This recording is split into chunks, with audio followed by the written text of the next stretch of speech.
नमस्कार, लोकमत राजस्थान में आप सभी का स्वागत है। मैं आपके साथ मोनिका राठौड़। आइए रुक करेंगे आज की कुछ खास खबरों की ओर।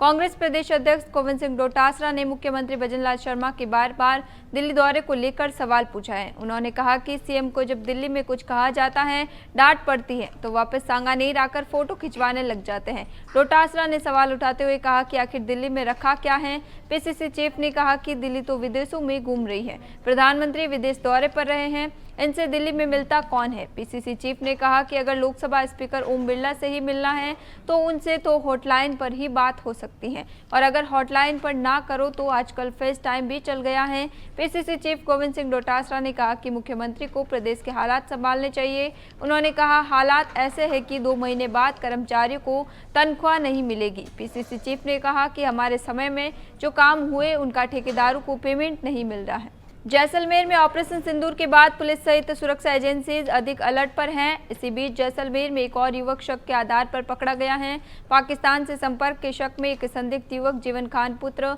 हबीब खान को बीती रात डिटेन किया गया। इसके बाद देर रात डिटेन युवक जीवन खान को कोतवाली थाना लाया गया। आज बुधवार सुबह पुलिस वैन में जिला पुलिस अधीक्षक कार्यालय लाया गया, जहां से संदिग्ध युवक को जेआईसी कार्यालय ले जाया गया।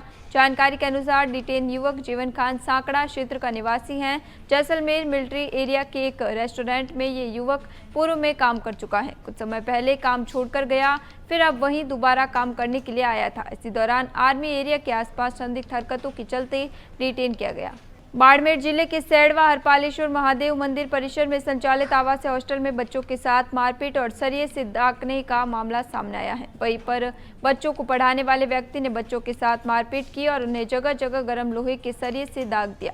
बच्चों से मारपीट और दागने की बात पूछने का एक वीडियो भी सोशल मीडिया पर सामने आया है। इसके बाद पूरा मामला उजागर हुआ। फिलहाल पुलिस ने एक व्यक्ति को डिटेन किया है, उससे पूछताछ कर रही है। दरअसल 17 अगस्त की रात को लोहे के सरिये से दागने के बाद एक बच्चा मंदिर परिसर से भागकर बाहर निकला, चिल्लाने लगा तो लोगों ने उसके परिजनों तक पहुंचाया।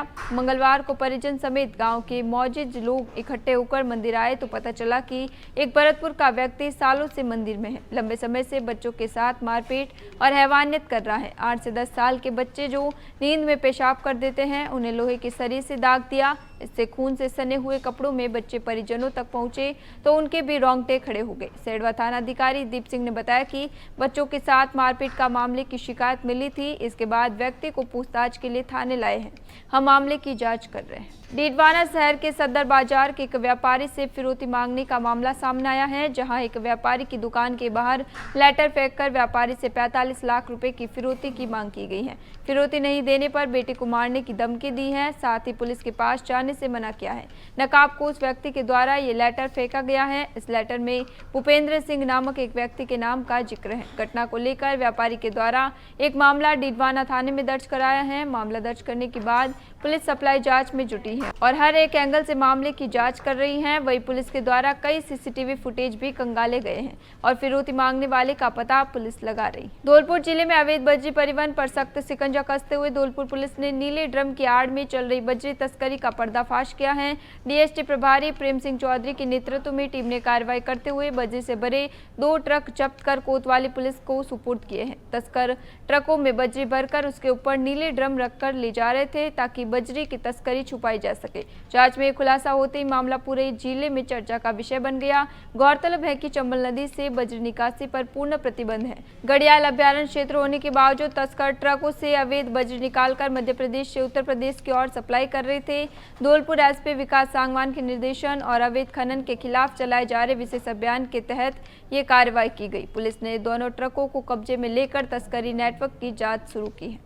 राज्य सरकार द्वारा कृषि उपज मंडियों में व्यापार करने वाले लाइसेंसधारी व्यापारियों पर यूजर चार्ज लगाने का आदेश जारी होने के बाद प्रदेश भर की मंडियों में व्यापार पूरी तरह ठप हो गया है। किसानों और व्यापारियों में भारी आक्रोश है। आदेश के अनुसार अब मंडी और उप मंडी यार्डों के भीतर गैर अधिसूचित कृषि उपज व खाद्य पदार्थों पर प्रति 100 रुपये की लेन देन पर 50 पैसे यूजर चार्ज देना होगा। वही इस यूजर चार्ज के विरोध में अनिश्चितकालीन हड़ताल चल रही है, लेकिन राज्य सरकार के द्वारा अभी तक भी व्यापारियों से कोई बातचीत नहीं की गई है। वहीं अब व्यापारी मजबूर होकर लगातार विरोध प्रदर्शन कर रहे हैं। पिछले 14 तारीख से हमने हड़ताल जारी कर रखी है यूजर टैक्स के लिए। 50 पैसे यूजर टैक्स सरकार ने लगाया है। ये बिल्कुल ही गलत है। कि इसका हम बिल्कुल समर्थन नहीं है कोई भी व्यापारी, और हमने इसको पूर्ण तरीके से हड़ताल कर रखी है और बिल्कुल ही हमारी दुकान व्यवसाय जो भी हमारे आवक है जावक है सबको पूर्ण तरीके से प्रतिबंध करके बंद कर दिया गया है। और इसके लिए हमने सीएम तक को अप्रोच करने की कोशिश करी भजन लाल जी को, तो भजन लाल जी सरकार अभी तक सो रही है, जिन्होंने अभी तक व्यापारियों के हित के लिए ना तो कोई भी बयान जारी करा है, ना इसको हटाने के पक्ष में कुछ बोला है। ये प्रावधान सिर्फ एक काला बाजारी और भू माफिया, जैसे भू माफिया होता है वैसे ही ये कृषि मंडी के जितने भी अधिकारी हैं इनकी आय का साधन बनेगा।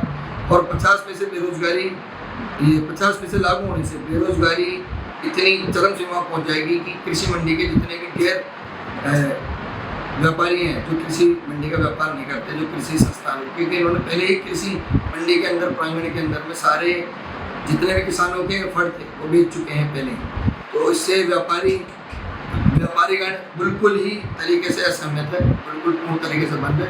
और राजस्थान में इसको लेके पूरे जयपुर शहर की मंडी हमने बंद करवाई है, पूरी जयपुर मंडी के अंदर में हड़ताल चल रही है। दिया कुमारी तक को हमने ज्ञापन दिया है, दिया कुमारी जी ने कोई आश्वासन नहीं दिया है। दिया कुमारी जी ने सिर्फ ये बोला है भजन लाल जी ही इसका कोई निवारण कर सकते हैं। ये सरकार, इस बीजेपी सरकार के अंदर में व्यापारियों की ये दुर्दशा का सिर्फ एक मंजर है और ये मंजर आगे तक चलेगा, जिससे बेरोजगारी और ऑनलाइन डिपार्टमेंट वालों को फायदा होगा। तो कृपया करके इसमें सब सहयोग करें और सभी व्यापारी जो अनुरोध है, जो भी चैनल के माध्यम से हमारे को सुन रहे हैं, कि अपना अपना प्रतिष्ठान को बंद करें, क्योंकि ये सिर्फ भेदभाव की भावना से व्यापार को बैठाने में लग रहे हैं। हमारी मंडी के अंदर, राजस्थान की सभी मंडियों के अंदर अभी 0.5% यूजर टैक्स लगाया गया है, जो कि सिर्फ और सिर्फ मंडी प्रांगण के अंदर एप्लीकेबल है। मंडी प्रांगण के बाहर कोई भी अगर व्यापारी माल बेचता है तो उसके ऊपर कोई तरह का टैक्स नहीं है। इससे हमारे यहाँ पे एक तो कॉस्टिंग बढ़ जा रही है और मंडियाँ सारी की सारी हमने हड़ताल करवाई है। जयपुर की 3 मंडियाँ हैं, राजस्थान की बाकी जितनी मंडियाँ हैं, जो भी मंडियों के अंदर व्यापार हो रहा है, सब मंडियाँ अभी बंद है। और इससे बाजार के अंदर कालाबाजारी बढ़ रही है और जितने भी लोग हैं, जितने इससे जुड़े जो प्रतिष्ठान है, लेबर वगैरह जो है, सारे के सारे बेरोजगार हो गए। सबसे बड़ी बात यह है कि इसके अंदर जो डिफरेंस हो रहा है कि मंडी और मंडी के बाहर जो व्यापारी है उसके अंदर कॉस्ट का फर्क पड़ रहा है, क्योंकि ये सिर्फ मंडी प्रांगण के अंदर है। अगर कोई मंडी के बाहर बेच रहा है तो उसके ऊपर किसी भी तरह का यूजर टैक्स नहीं लग रहा। इससे सबसे ज़्यादा फायदा हो रहा है एफडीआईज को, ऑनलाइन को, क्योंकि वो मंडी प्रांगण के बाहर है। हम लोग ट्रेडिशनल तरीके से व्यापार कर रहे हैं, तो ट्रेडिशनल तरीके से जो यहाँ पे ग्राहक आ रहा है वो ग्राहक आना बंद हो जाएगा और सारा का सारा जो व्यापार है वो ऑनलाइन और बाहर शिफ्ट हो जाएगा। बाहर मंडी से सप्लाई बंद होएगी, मंडी का सारा व्यापार बंद होएगा, मंडी से जुड़े हुए सभी लोग हैं वो सारे बेरोजगार होंगे और उससे सारी की सारी जितनी भी कमोडिटी आइटम्स है सारों की कालाबाजारी चालू हो जाएगी। और इससे सबसे ज़्यादा जो प्रोत्साहन मिलेगा वो सिर्फ और सिर्फ ऑनलाइन और एफडीआईज को मिलेगा। इसलिए मेरा निवेदन है कि हमारी तरफ से जितनी भी सारी मंडियाँ 14 तारीख से बंद है, सरकार के कानों में ये आवाज़ है और वो इसको संज्ञान में ले। आज 20 तारीख हो गई है और 21 तारीख को कल राजस्थान की सभी मंडियों की कुकरखेड़ा मंडी सीकर रोड के ऊपर मीटिंग रखी गई है। उसके बाद हम लोग निर्णय लेंगे कि आगे अगर सरकार पूर्णतः अगर ये टैक्स नहीं हटाती है तो हम लोग इसके ऊपर और आगे जो हमारा संगठन जो डिसाइड करेगा उसके ऊपर हम लोग निर्णय लेंगे सर।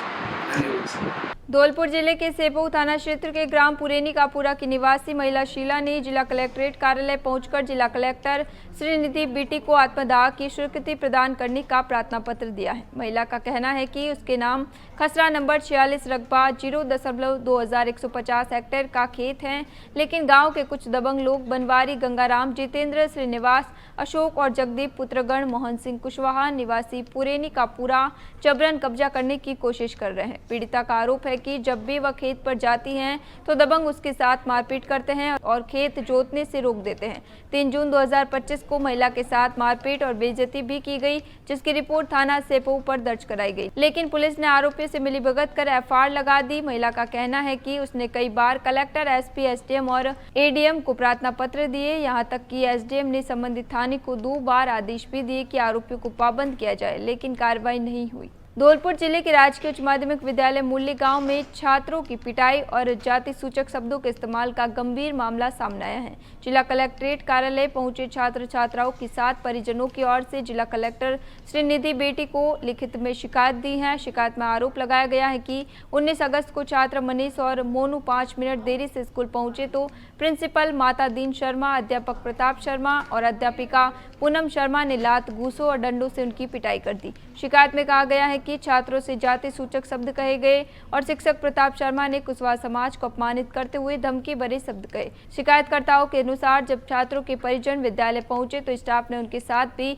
अभद्रता और गाली गलौज की, यहां तक कि परिजनों को झूठे मुकदमे में फंसाने और छात्रों की टीसी काटने की भी धमकी दी। मैं स्कूल गया था 5 मिनट लेट होने के लिए मास्टर ने मेरी मारपीट करी थी और उसने टीसी की धमकी दी थी, टीसी काट दी थी। और बच्चे मतलब हमारे गांव वाले बच्चे सगन को टीसी की धमकी दी, सगल लगाते थे तो पेपर में नहीं बैठने दिया था और वो कह रहे थे तुम्हारी विधायक को होती है, उनकी दम तो उनके हैं।